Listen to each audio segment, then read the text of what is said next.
Okay, good morning to all of you. Welcome back in my class physics by Ankit sir. हम लोग chapter discuss कर रहे हैं force and pressure. Last class में बहुत ही इंपॉर्टेंट टॉपिक को डिस्कस किए थे। Force is due to interaction. ठीक है, यानी इंटरैक्शन का मतलब क्या होता है? कोई एक बॉडी है जो दूसरे बॉडी के बीच में एक्ट करता है। एक बॉडी एक्ट करता है दूसरे बॉडी में, तो इसके बीच में क्या होता है? इंटरैक्शन। क्या होता है? इंटरैक्शन। तो फोर्स के लिए सबसे ज्यादा जरूरत क्या है? इंटरैक्शन होना जरूरी है। If there is no interaction, then there is no force, so its effect। ठीक है, यहां तक सबको समझ में आ गया था? Yes sir. Yes sir. ठीक, आज का टॉपिक है, हम लोग डिस्कस करेंगे डिफरेंट इफेक्ट्स ऑफ फोर्स। ठीक है, जब फोर्स लगता है किसी बॉडी में, फोर्स लगता है तो क्या क्या इफेक्ट को शो करता है, उसी को हम लोग आज डिस्कस करेंगे। यानी कि effects of force. Force is due to interaction. Force is due to interaction, यानी एक बॉडी जो फोर्स लगा रहा है, दूसरा बॉडी जिस पर फोर्स लगा रहा है। ठीक है, एक body apply the force, first apply the force and second body on which the force is applied. ठीक है, बट न्यूटन्स लॉ बोलता है कि अगर हम फोर्स किसी दूसरे पर लगा रहे हैं तो वो बॉडी भी हमको उतना ही फोर्स लगा रहा है। ठीक है, वो हम अभी लॉ ऑफ मोशन में डिस्कस करेंगे, न्यूटन्स लॉ ऑफ मोशन में। बट अभी आपको समझना है कि कोई बॉडी है जो फोर्स लगाता है, यानी इसको बोलते हैं एक्शन। क्या बोलते हैं? एक्शन। कोई बॉडी फोर्स लगा रहा है उसको बोलते हैं एक्शन। और एक बॉडी है जिस पर फोर्स लग रहा है, एक बॉडी है जिस पर फोर्स लग रहा है, यानी दो बॉडी है, एक फोर्स लगा रहा है और दूसरा बॉडी जिस पर फोर्स लग रहा है। ठीक है, तो force is due to interaction. And हम लोग फोर्स का डेफिनेशन पढ़े हैं कि फोर्स क्या प्रोड्यूस करता है? एक्सेलरेशन। क्या प्रोड्यूस करता है? एक्सेलरेशन, पहला इफेक्ट। ठीक है, एक्सेलरेशन। बट फोर्स जो है अपना इफेक्ट को शो करता है। अगर कभी फोर्स लगेगा तो ये सारा इफेक्ट वहां पर दिखाई देगा। अगर ये सारा इफेक्ट दिखाई दिया तो हम समझेंगे कि यहाँ पर क्या लग रहा है? फोर्स लग रहा है। ठीक है, ठीक है। तो देखिए different effects of force, mainly 3 effects of force को स्टडी करेंगे आज। तो पहला इफेक्ट ऑफ फोर्स है, ठीक है, किसी बॉडी में फोर्स लगेगा, किसी बॉडी में फोर्स लगेगा, तो हो सकता है कि सिंगल फोर्स लगे और हो सकता है किसी बॉडी में ए सेट ऑफ फोर्स लगे।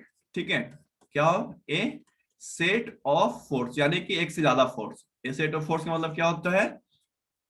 एक से ज्यादा फोर्स। ठीक है, यानी सिंगल फोर्स भी इफेक्ट प्रोड्यूस कर सकता है और एक सेट ऑफ फोर्स भी प्रोड्यूस कर सकता है। ठीक है, तो अगर हम बोलते हैं फोर्स तो आप समझिएगा कि सिंगल भी हो सकता है और एक से ज्यादा भी हो सकता है। सिंगल को बोलेंगे ए फोर्स और एक से ज्यादा रहेगा तो क्या बोलेंगे? ए सेट ऑफ फोर्स। तो फोर्स और सेट ऑफ फोर्स चेंज कर सकता है बॉडी का स्टेट और बॉडी का पोजीशन। बॉडी का स्टेट और बॉडी का पोजीशन। ठीक है, स्टेट का मतलब समझते हैं आप लोग? स्टेट का मतलब होता है बिहार से फोर्स लगाएंगे तो वो झारखंड पहुंच जाएगा, है ना? यही ना स्टेट होता है? No sir. No sir. नहीं, अवस्था। स्टेट मतलब अच्छा सर, स्टेट, जिस अच्छा अवस्था स्टेट में का मतलब, स्टेट का मतलब है कि सॉलिड से रहेगा तो लिक्विड में चेंज हो जाएगा, है ना? No sir. अगर रेस्ट में रहेगा तो मोशन में चला जाएगा, मोशन में रहेगा तो रेस्ट मोशन में और रेस्ट को बताते हैं। अच्छा, आप लोगों को पता है ये सब? Yes sir. आप देखिए, बता दें सर। अच्छा हम बता देते हैं, हमको याद नहीं रहता है कि हम आपको क्या क्या बताएं। देखिए स्टेट का मतलब होता है, स्टेट दो तरह का होता है। एक होता है स्टेट ऑफ रेस्ट, एक क्या होता है? State of rest. और दूसरा होता है स्टेट ऑफ मोशन। क्या होता है? State of motion. यानी कि बॉडी का स्टेट चेंज हो रहा है, यानी कि बॉडी जो है स्टेट ऑफ रेस्ट से किस में चला जाएगा? State of motion. या क्या हो सकता है कि अगर मोशन में है तो किस में चला जाएगा? रेस्ट में। ठीक है, कब? जब फोर्स अप्लाई होगा फोर्स तब। ठीक है, दूसरा है पोजीशन। दूसरा क्या है? पोजीशन, यानी कि फोर्स लगाएंगे, जैसे ही फोर्स लगाएंगे तो हो सकता है बॉडी ए पोजीशन से कहां चला जाए? B position. कहां चला जाए? B position. तो पहला इफेक्ट समझ में आया सबको? इफेक्ट ऑफ फोर्स में स्टेट ऑफ पोजीशन। ठीक है, चलिए दूसरा इफेक्ट कहता है if we apply a force और सेट ऑफ फोर्स, या तो फोर्स या तो सेट ऑफ फोर्स, तो बॉडी का क्या चेंज हो सकता है? बॉडी का क्या चेंज होता है? Speed speed. और क्या चेंज होता है? Speed. डायरेक्शन। स्पीड और क्या चेंज होता है? Direction. डायरेक्शन। डायरेक्शन जैसे जैसे अगर हम साइकिल चला रहे होते हैं, जैसे हम लोग क्या करते हैं, साइकिल चला रहे होते हैं, ठीक है, तो अगर हम be give more pedal to the cycle then speed और वेलोसिटी इंक्रीजेज और नॉट इंक्रीजेज?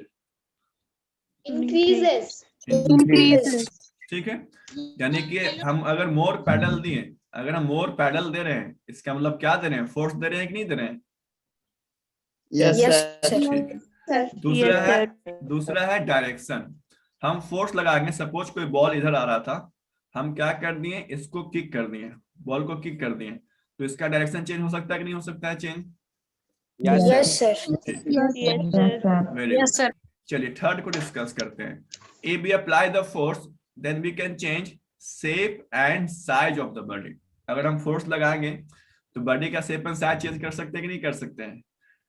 बोलो। यस सपोज एक कार है और इधर से कोई बड़ा सा ट्रक आ रहा है, ठीक है, अगर इनके बीच में फोर्स लगेगा तो किसका शेप एंड साइज चेंज होगा? इन दोनों का शेप एंड साइज चेंज हो सकता है कि नहीं? छोटा वाला कार का ज्यादा हो। सर, पीछे वाला कार के सर। ठीक है, एक दूसरे के सामने आएगा तो फोर्स लगने से इसका क्या होता है? शेप एंड साइज चेंज हो सकता है, ठीक है। दूसरा एग्जांपल है, हम लोग जब गर्मियों में लेमन बनाते हैं, ठीक है, लेमन समझते हैं ना आप लोग, नींबू का शरबत। यस सर तो नींबू का शरबत Yes, क्या sir. करते हैं? नींबू को क्या करते हैं? प्रेस करते हैं, तो नींबू का जो शेप एंड साइज था सर्कुलर से क्या होता है? प्लेन हो जाता है ना। तो फोर्स लगा करके शेप एंड साइज को चेंज कर सकते हैं, ठीक है। तो यहाँ तक समझ में आया सबको? इफेक्ट ऑफ फोर्स समझ में आया सबको? Yes sir. Yes sir very good. Yes sir चलिए अब सारा इफेक्ट ऑफ फोर्स को एक एक करके स्टडी करते हैं। तो पहला इफेक्ट क्या है? Bye applying force. फोर्स मतलब कौन सा फोर्स? एक फोर्स की सेट ऑफ फोर्स। फोर्स या सेट ऑफ फोर्स। ठीक, यहाँ पर लिखा हुआ है फोर्स, यहाँ पर क्या लिखा हुआ है? फोर्स। तो फोर्स मतलब समझिएगा, या तो एक फोर्स लग सकता है या क्या लग सकता है? सेट ऑफ फोर्स सर, हम लोग को पता कैसे चलेगा सर कि यहाँ पे फोर्स लगा के सेट ऑफ फोर्स लगा? ठीक है, तो सेट ऑफ फोर्स का मतलब समझ में आ गया। अगर सिंगल फोर्स लगेगा तो फोर्स बोलेंगे, और अगर एक से ज्यादा लगेगा तो क्या बोलेंगे? उसको ए सेट ऑफ फोर्स लगेगा, ठीक है। तो कोई भी फोर्स लगेगा एक या एक से ज्यादा, तो क्या कर सकता है? उसका स्टेट और उसका पोजीशन को चेंज कर सकता है, ठीक है। अब इसको एग्जांपल से समझने का कोशिश करते हैं। किकिंग ए फुटबॉल, ठीक है, एक प्लेयर है, फुटबॉल प्लेयर है यहाँ पर, और एक फुटबॉल अभी स्टेशनरी है। फुटबॉल अभी क्या है? स्टेशनरी। स्टेशनरी का मतलब होता है रुका हुआ। स्टेशनरी का मतलब क्या होता है? रुका हुआ। When we apply kick on the football, ठीक है, अगर हम इस फुटबॉल पर किक अप्लाई करेंगे, यानी ये किक में क्या है? ये किक में क्या अप्लाई कर रहे हैं हम? इस किक में हम क्या कर रहे हैं? फोर्स अप्लाई कर रहे हैं। इस किक में क्या अप्लाई कर रहे हैं? फोर्स अप्लाई कर रहे हैं। तो जैसे ही इस फोर्स को अप्लाई करेंगे, इट विल स्टार्ट मूविंग और नॉट? ये क्या होगा? मूव करना स्टार्ट करेगा कि नहीं करेगा? यस बोलिए। ठीक है, यानी कि फोर्स लगाएं तो यह स्टेट ऑफ रेस्ट से कहां चले जाएगा? State of motion. ठीक है, अब देखिए सेकंड फिगर में देखिए, फुटबॉल इसके तरफ आ रहा है, गोलकीपर के पास फुटबॉल आ रहा है, तो अभी स्टेट ऑफ मोशन में है कि स्टेट ऑफ रेस्ट में? ये फुटबॉल, जब ये फुटबॉल आ रहा है इसके तरफ, state of motion state of motion में, ठीक है, ये स्टेट ऑफ मोशन में है। अब फुटबॉल प्लेयर गोलकीपर जो है, ये क्या करेगा? अपने हैंड से फोर्स लगाएगा, यानी कि फुटबॉल के मोशन को अपोज करेगा, है कि नहीं? ठीक है, जैसे ही फुटबॉल को ये अपोज करेगा तो एक फोर्स लगाएगा अपोजिट डायरेक्शन में, तो फिर से ये फुटबॉल स्टेट ऑफ मोशन से किसमें चला जाएगा? स्टेट ऑफ किसमें चला जाएगा? स्टेट ऑफ रेस्ट में चला जाएगा, ठीक है। यानी फर्स्ट इफेक्ट समझ में आया? By applying force we can change the state of motion of the body, यानी कि स्टेट का मतलब रेस्ट से मोशन में और मोशन से रेस्ट में, और साथ ही साथ उसका पोजीशन भी चेंज होगा। साथ ही साथ क्या होगा? उसका पोजीशन। अभी पोजीशन ए पर था, अभी पोजीशन भी पोजीशन चेंज ए पर होगा था, अभी कहाँ चला गया, पोजीशन बी पर चला गया। बी पे। ठीक है, तो फर्स्ट इफेक्ट समझ में आ गया सबको? Yes, sir. Applying brake in the cycle. जब हम लोग क्या करते हैं, साइकिल तेजी से चलाते रहते हैं, अचानक से देखें सामने कोई रोड ब्रेकर आ गया या फिर कोई गड्ढा आ गया या फिर आगे कहीं पर ट्रैफिक लगा हुआ है, तो हम ब्रेक लगाते हैं ना साइकिल में। जब साइकिल में ब्रेक लगाते हैं तो साइकिल चलते जाता है कि रुक जाता है? रुक जाता है। ठीक है, यानी जब when we apply the brake then we apply the force with our hand. ठीक है, ब्रेक लगाने का मतलब क्या लगाते हैं, फोर्स ही लगाते हैं ना हैंड से, कि नहीं लगाते हैं force? Yes sir. Brake is also a kind of force. लगाते हैं। Brake is also kind of force. ठीक है, जैसे ही ब्रेक लगाएंगे, जैसे ही ब्रेक लगाएंगे क्या हो जाएगा, हमारा साइकिल जो है, व्हीकल जो है वो रुक जाएगा। ठीक है, तो पहला इफेक्ट क्लियर है सबको? Yes, sir. Yes, sir. Yes, sir. चलिए इसको जल्दी से नोट कर लीजिए। Yes sir.